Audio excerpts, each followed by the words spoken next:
rapid. Seconds. To me, this is toil in the soil. Toil in the soil. Let's get some compost.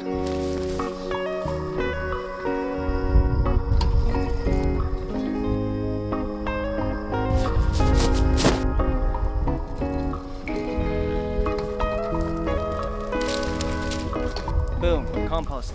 Let's go. Here's our compost. Doesn't look much like compost, does it? But it's cow manure. Well-rotted cow manure. Look at this crumbly goodness. This tilty black gold. Oh yeah! It's rock solid. Okay.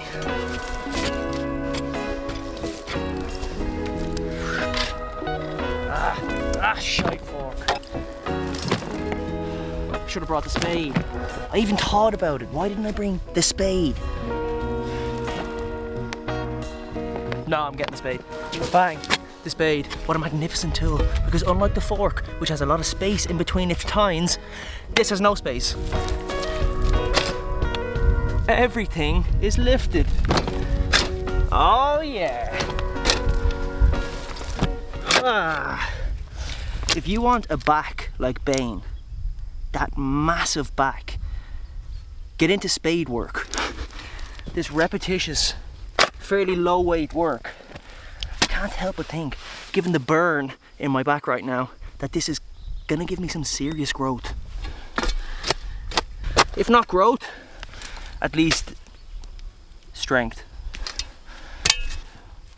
This is why the peasants stopped doing what they did and adopted the machinery and oil so hastily, because it's literally back-breaking work. Wow.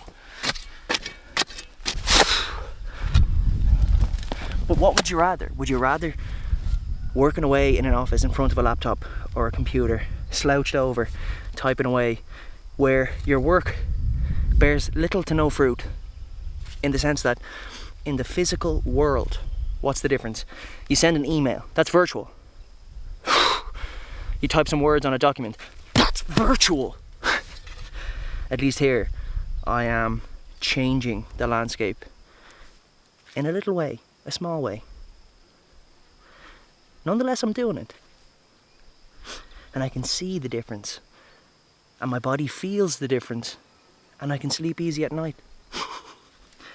Oh, also, it works up a serious appetite. I can eat for days.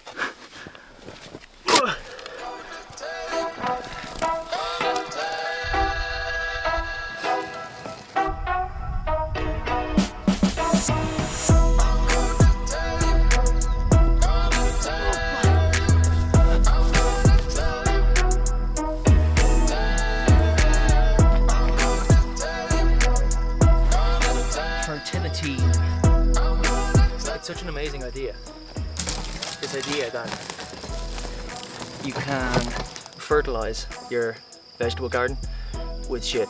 Literal shit. This is cow poo. We're putting it on the garden beds, in the soil, incorporating into the soil. It's going to give it structure. It's going to help water retention.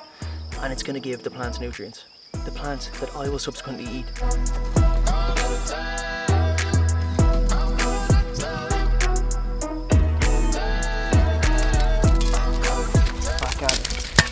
You know the drill.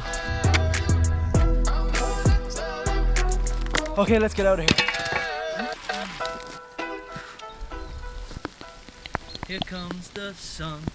Do-do-do-do. Here comes the sun. Do-do-do-do. And it's alright.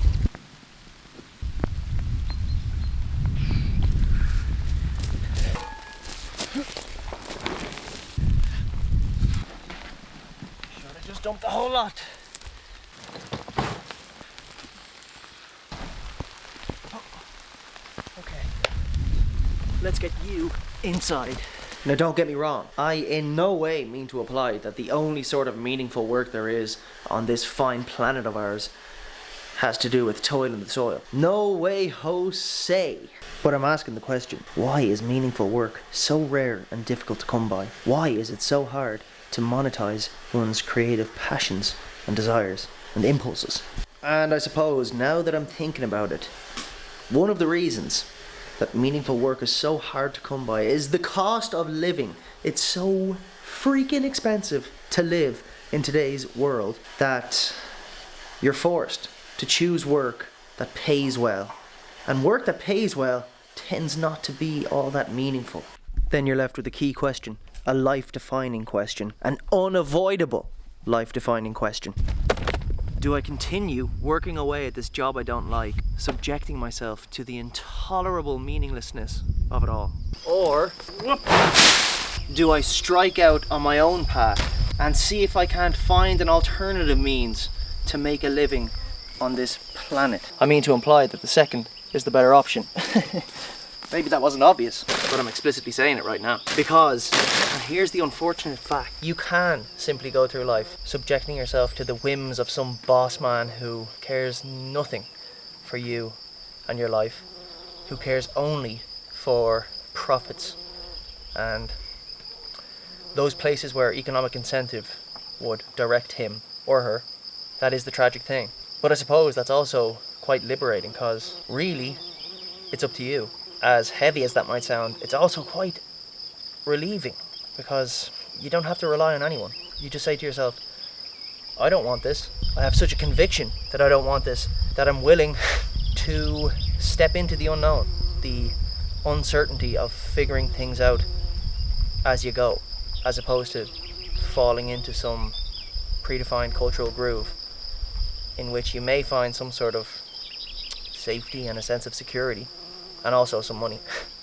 But you'll be creatively squashed and maybe spiritually rotten by the end of that. And perhaps that's why so many people in many modern jobs find themselves at around 40, 50 in a midlife crisis. That is what I want to avoid, me personally. And that, I'd imagine, is a fairly decent goal for you to take on also.